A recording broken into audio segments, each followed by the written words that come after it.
আপনি কি জানেন পুলসিরাত সর্বপ্রথম কে পার হবে? পুলসিরাত যেটাকে জাহান্নামের উপর নির্মাণ করা হয়েছে।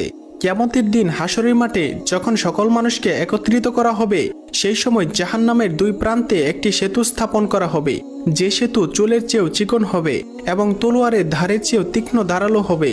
আর ওই সেতুর উপর দিয়ে প্রত্যেক ব্যক্তিকে পার হতে হবে, যদিও সে নেক ও গুনাহগার হয়, মুসলমান হয় অথবা কাফের হয়, নবী হয় অথবা নবীর উম্মত হয়। প্রত্যেকটা মানুষকে কিয়ামতের দিন সেই সেতুর উপর দিয়ে পার হতে হবে, যার বর্ণনা মহান আল্লাহ তাআলা কোরআনে কারিমের সূরা মরিয়মের ৭১ এবং ৭২ নম্বর আয়াতে বর্ণনা করেছেন।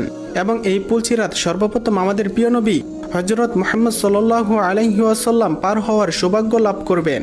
এরপর আমাদের প্রিয় নবীজির উম্মতেরা পুলসিরাত পার হবে। মহান আল্লাহ তাআলা আমাদের এই ভয়াবহ পুলসিরাত পার হওয়ার তৌফিক দান করুন। কেউ আমিন না লিখে যাবেন না।